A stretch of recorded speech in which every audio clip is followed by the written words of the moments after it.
The story unfolds in Hangzhou, China, a vibrant city nestled in Zhejiang province. Here, in the Shihu district, stands an office building that overlooks the serene West Lake. This prime location attracts numerous companies, fueling the city's economic growth and elevating living standards. Yet, beneath the picturesque facade, a shocking crime would soon erupt, sending ripples of horror across the nation due to its chilling complexity. What transpired within these walls? To uncover the truth, we must travel back to February 22, 1999. It was a Monday, the seventh day of the first month in the Chinese lunar calendar. Following the Lunar New Year holiday, people were gradually returning to their routines. That day, a security guard embarked on his regular patrol. The building was still quiet, as many companies had yet to resume operations. The guard meandered through the halls at a leisurely pace, the emptiness amplifying the eerie silence. Reaching the 11th floor, a strange odor wafted through the air, piquing his curiosity. Initially attributing it to a dead rat, he ventured into the under-construction area to investigate further. After a thorough search yielded nothing unusual, he approached the sink to wash his hands. It was then that he noticed a white cloth bag tucked beneath the sink, emanating a more pungent smell. Intrigued, he nudged the bag with his foot, feeling something soft inside. Could this be discarded food waste? Overcome with curiosity, he unzipped the bag, only to be met with an unimaginable horror. Inside lay dismembered human body parts. Overwhelmed, his legs buckled, and he fled the scene, still reeling from the shock. With trembling hands, he contacted the police, who arrived swiftly. They cordoned off the area and initiated a formal investigation. The victim was soon identified as a young woman. Strangulation marks marred her neck, and no personal belongings were found near the white cloth bag. Forensic analysis revealed a male DNA sample on her body. The woman's remains had been cruelly dismembered into 30 pieces, with a portion of her thigh missing. The cause of death was determined to be asphyxiation resulting from neck compression, with the time of death estimated at around 2 days prior. The victim was soon identified as Ms. Liu, an accountant employed in the building. With her identity confirmed, police launched a comprehensive investigation involving all employees within the building. Among those scrutinized was a man named Liu Chao, who quickly captured the attention of the investigators. Liu Chao had been the sole security guard on duty just 2 days before, on February 19th. After his shift concluded, he mysteriously vanished, leaving no means of contact.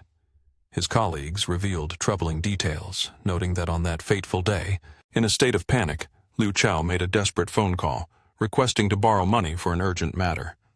The police, sensing something amiss, targeted him as a prime suspect. They quickly made their way to his residence, only to find that neighbors had not seen him for days and were completely unaware of his whereabouts. However, inside Liu Chao's home, investigators stumbled upon disturbing evidence, traces of blood. Forensic tests later confirmed that the blood belonged to Ms. Liu. A fingerprint analysis revealed that prints found in his apartment matched those discovered on the white cloth bag at the crime scene.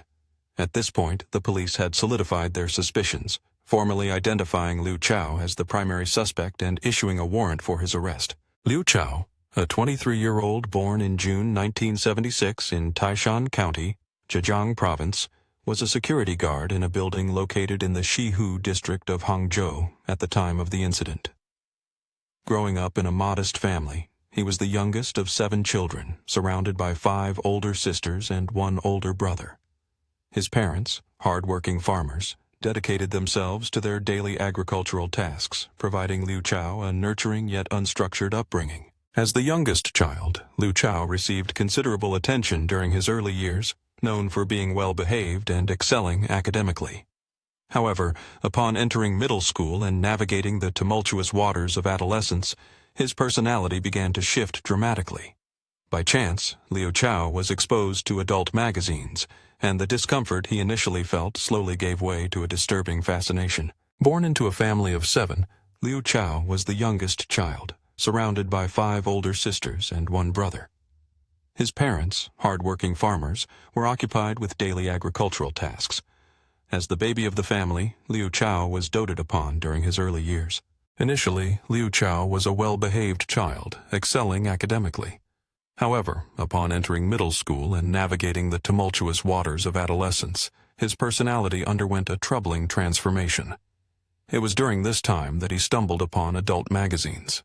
As time passed, his initial discomfort with the material faded, evolving into a troubling obsession.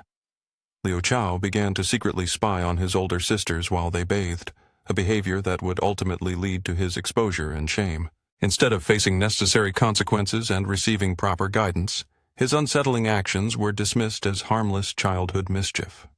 In a family that indulged his every whim, Liu Chao grew accustomed to acting without restraint. Although his extreme behavior raised concerns among family members, they tolerated it, believing it was merely a phase he would outgrow. Whenever he faltered, the family would rally to defend him. By the time he reached middle school, Liu Chao had begun to harass female classmates with increasing frequency. His academic performance deteriorated sharply, eventually culminating in his expulsion. Yet, Liu Chao remained oblivious to his faults. After leaving school, he entered into a relationship but continued to lead a life steeped in irresponsibility. His choices became morally questionable, and with laws against hooliganism tightening, his parents feared he would soon face arrest.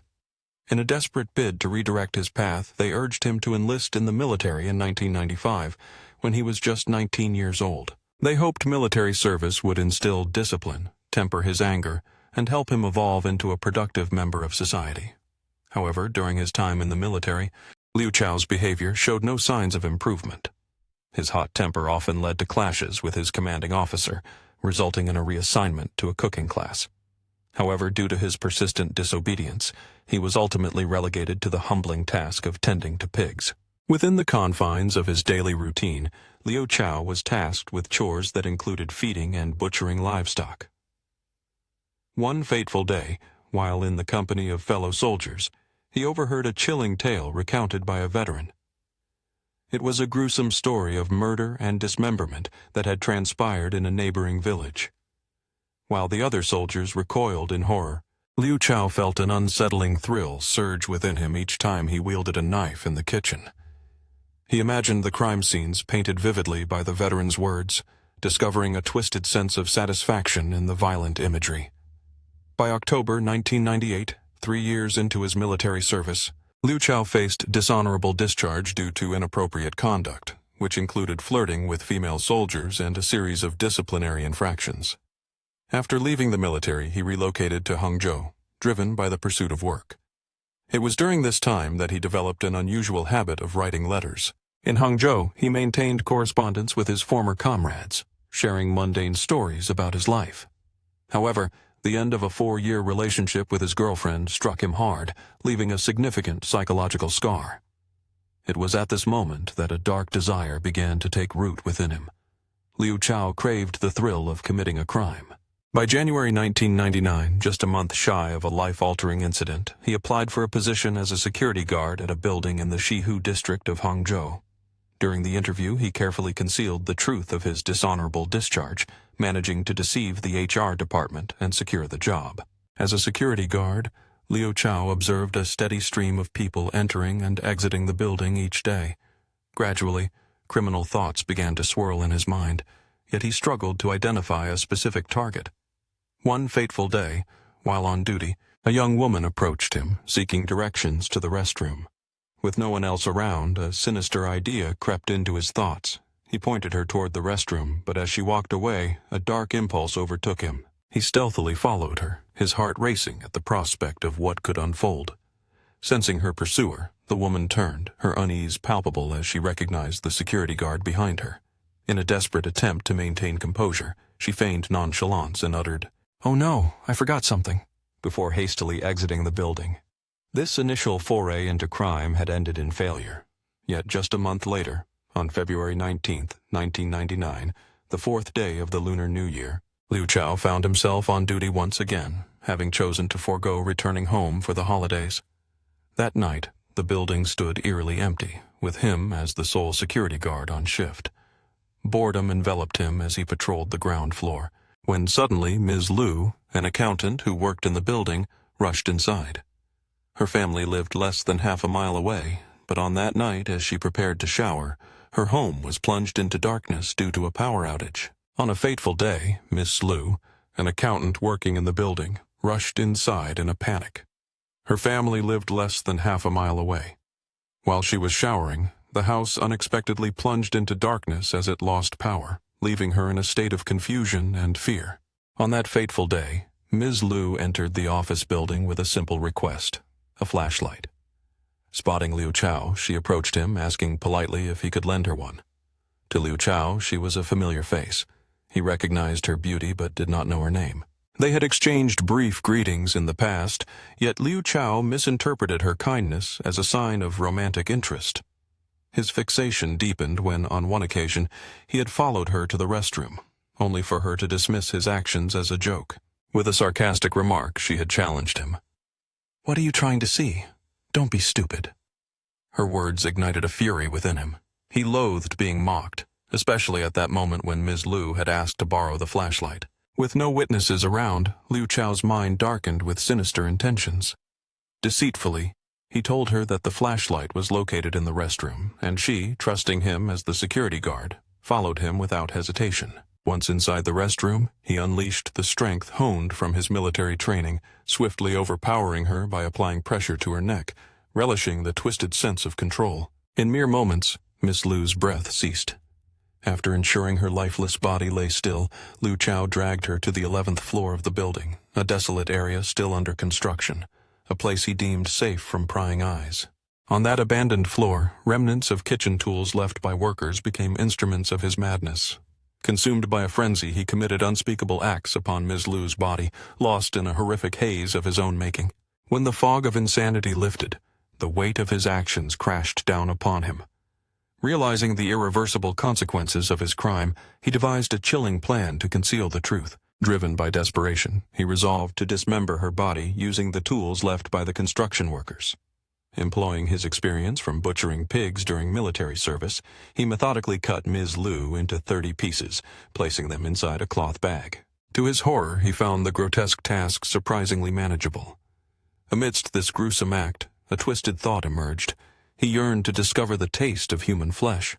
Succumbing to this morbid curiosity, he sliced a piece from Ms. Liu's thigh. He cooked it in a pan, tasting it as if sampling a forbidden delicacy. With the sinister crime behind him, Liu Chao returned to his residence, hastily packed his belongings, and boarded a long-distance bus fleeing Hangzhou. However, the investigation by the Hangzhou police took an unexpected turn. By March 1999, just weeks after the heinous act, the Zehu District Police Station received a letter, a taunting correspondence from none other than Liu Chao himself.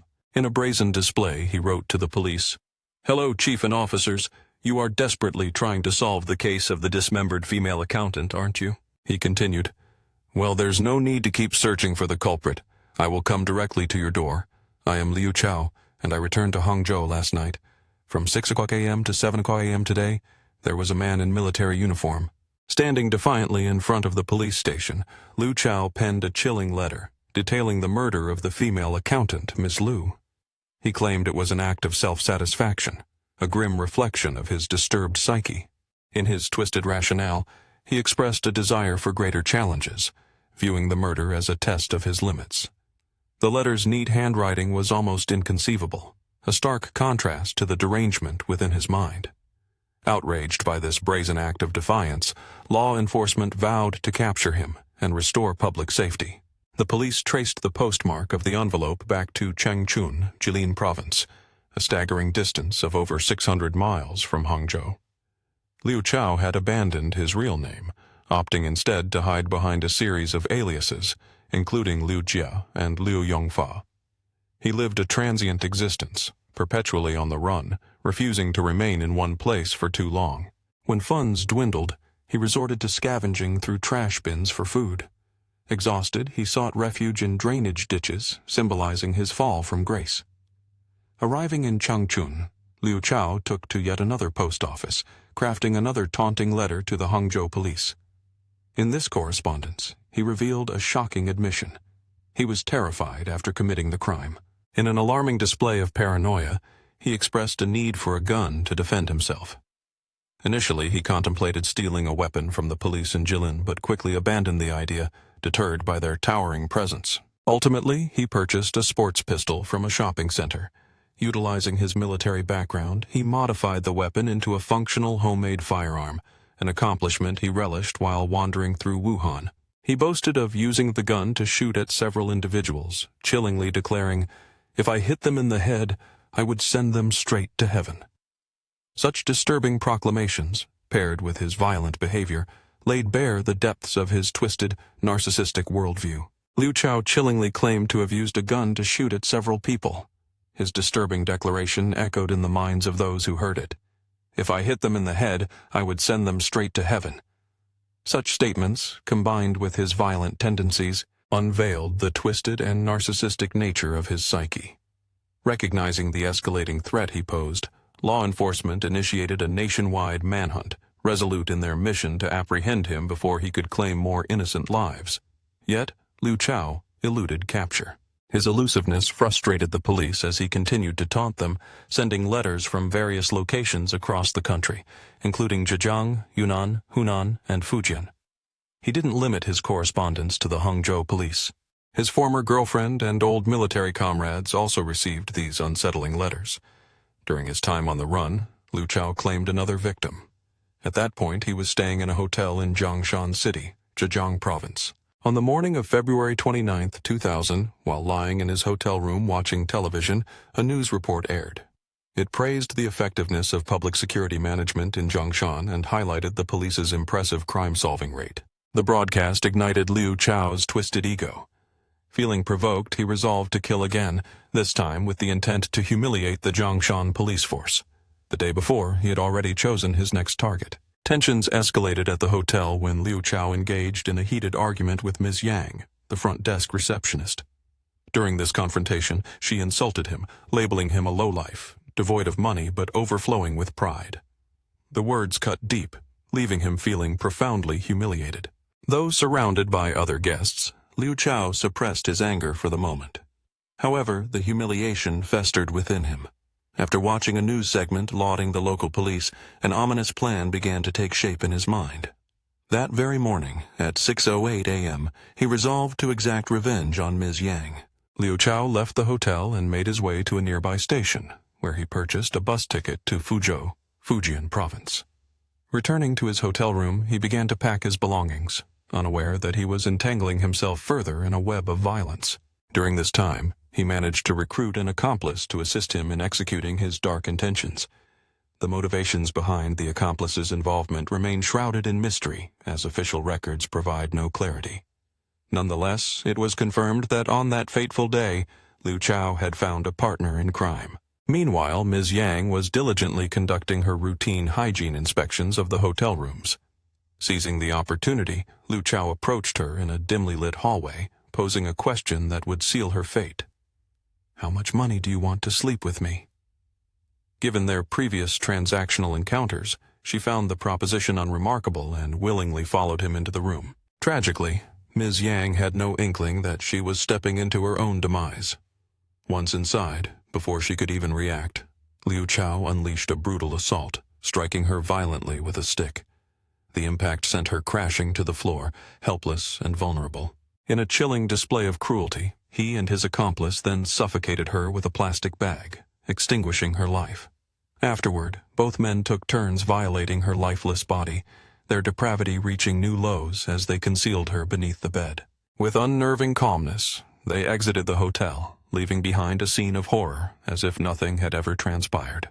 Sticking to their grim plan, Liu Chao boarded a long-distance bus, escaping Jiangshan City and making his way to Fuzhou, approximately 185 miles away. Upon his arrival, he turned the tide of his fate by sending a detailed letter to the Shihou District Police Station in Hangzhou.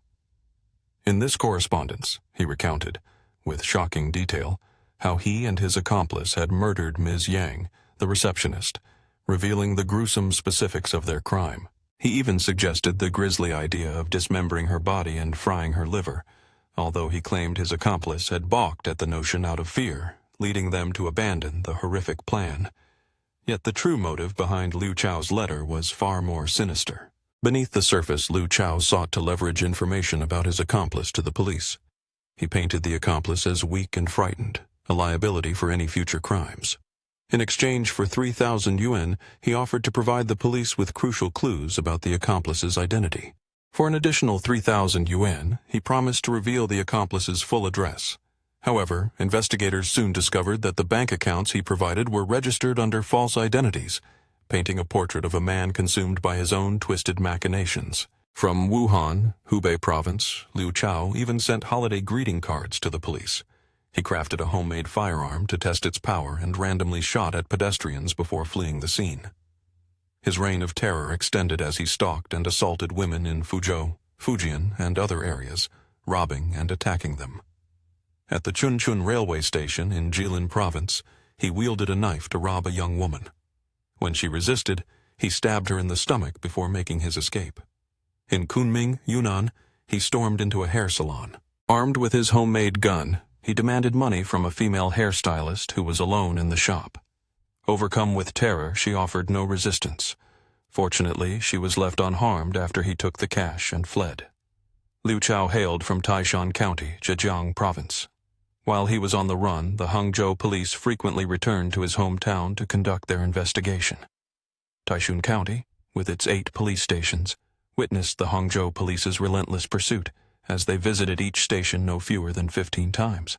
Once again, armed with his homemade gun, he robbed a female hairstylist who was alone in the shop. She was so terrified that she did not resist. Fortunately, she was left unharmed after he took the money and fled. Liu Chao's roots lay in Taishan County. Liu Chao's origins traced back to Zhejiang Province. During his time on the run, the Hangzhou police frequently returned to investigate in his hometown. Taishan County was home to 8 police stations, and the Hangzhou police visited each of them no fewer than 15 times. Each round trip took approximately 13 hours by car, consuming significant police resources in the relentless pursuit of the ruthless criminal. Yet, they remained determined to capture him. Since the nationwide manhunt began, his family had received no news of his whereabouts. Occasionally, Liu Chao sent letters to his former military comrades, often bragging about his crimes in disturbing detail. One particular letter stood out. He claimed to have joined a secret underground organization where he was being trained to become an assassin. In his letter, he detailed travels to countries like Thailand and Myanmar to procure weapons for criminal syndicates. He boasted that the world would soon witness his achievements within the next 6 years. By February 9, 2004, 5 years after the original crime, the case took a dramatic turn. That afternoon, the Hangzhou police received a phone call from a man who claimed he had spotted an individual resembling the wanted criminal, Liu Chao, in Shuning County, Fujian Province. This location was approximately 185 miles from Hangzhou. Seizing this crucial lead, the Hangzhou police sprang into action. They immediately set out for Shuning, coordinating with local authorities to ensure a swift and effective arrest. At 4:00 a.m. the following day, the officers from Hangzhou arrived at the location described by the informant. By 8:00 a.m., they had successfully identified a suspect who matched Liu Chao's description, meticulously ensuring that the operation would not endanger innocent bystanders. The officers exercised caution, closely monitoring Liu Chao's movements as they meticulously planned his arrest.